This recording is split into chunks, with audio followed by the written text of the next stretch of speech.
بسم اللہ الرحمن الرحیم۔ ناظرین، محاسن اسلام کے موضوع کے تحت ہم اسلام کی حسین تعلیمات میں سے بعض کا اختصار کے ساتھ ذکر کر رہے ہیں۔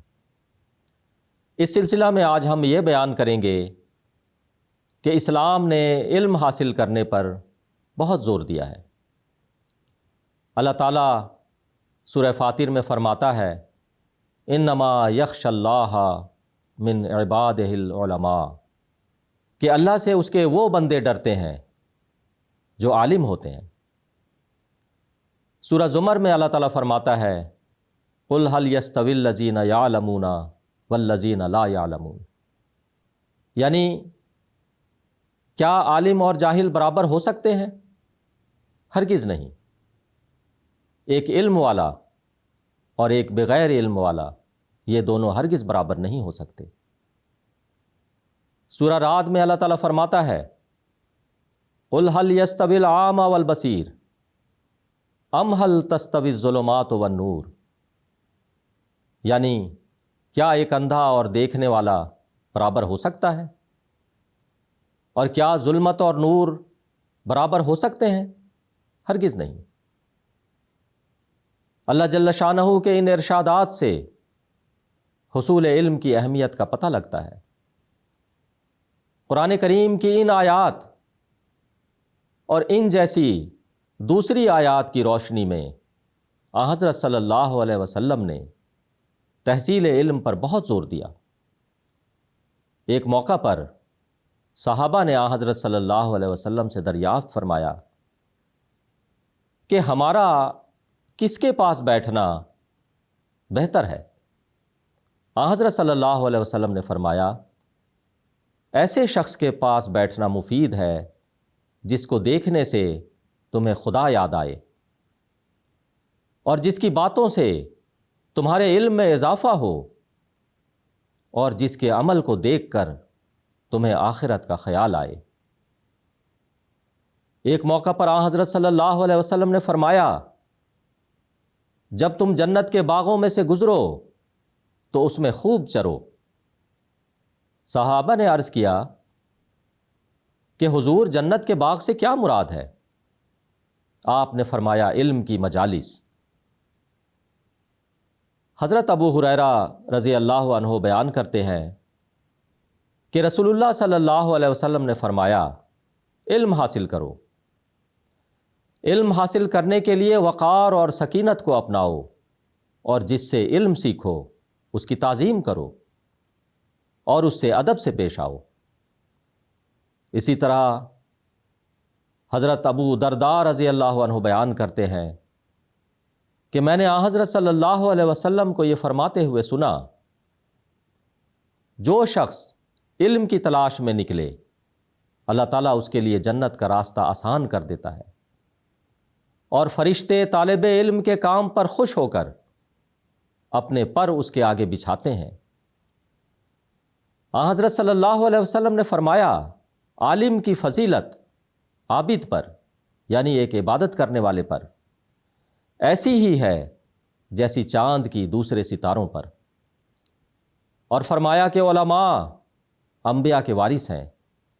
انبیاء روپیہ پیسہ ورثہ میں نہیں چھوڑتے، بلکہ ان کا ورثہ علم و عرفان ہے۔ جو شخص علم حاصل کرتا ہے وہ بہت بڑا نصیبہ اور خیر کثیر حاصل کر لیتا ہے۔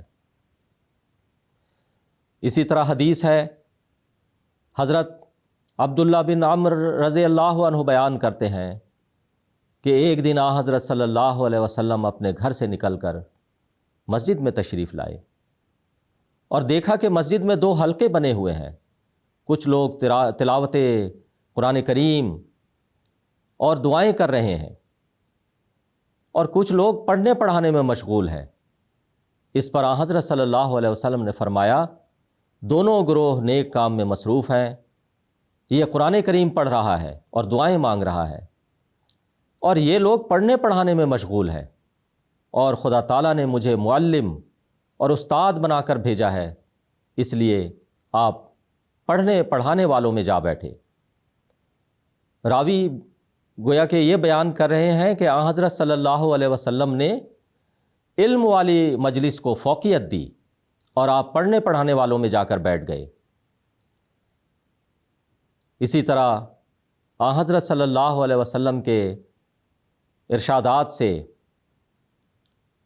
اور آپ کے عمل سے پتہ چلتا ہے کہ آپ کو اپنی امت کی تعلیم کی بہت فکر تھی۔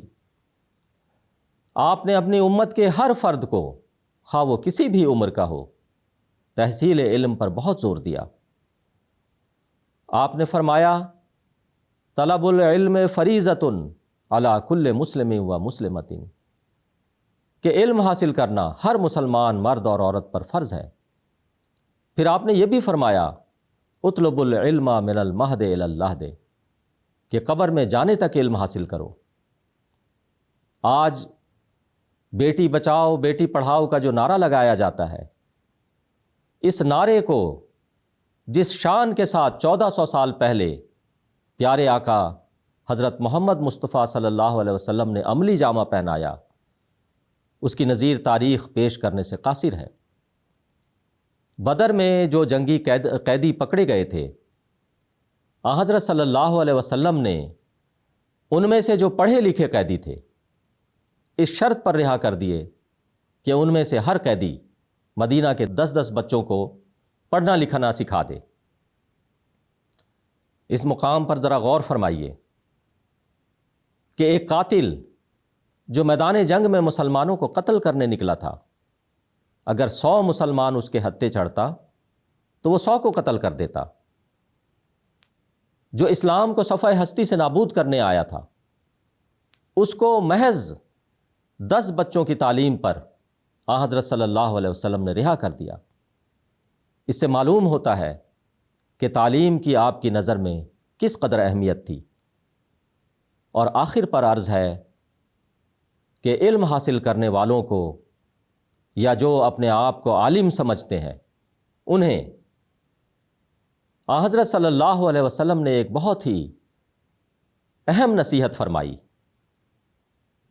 آپ نے فرمایا تم علم اس غرض سے حاصل نہ کرو کہ اس کے ذریعہ دوسرے علماء کے مقابلہ میں فخر کر سکو، نہ اس لیے علم حاصل کرو کہ جہلاء میں اپنی بڑائی اور اکڑ دکھا سکو اور جھگڑے کی طرح ڈال سکو، اور نہ اس لیے علم حاصل کرو کہ اپنی شہرت اور نام و نمود کے لیے مجلسیں جماؤ۔ جو شخص ایسا کرے گا یا ایسا سوچے گا اس کے لیے آگ ہی آگ ہے۔ اللہ تعالی ہمیں ان ارشادات پر عمل کرنے کی توفیق عطا فرمائے، آمین۔ وآخر دعوانا ان الحمد للہ رب العالمین۔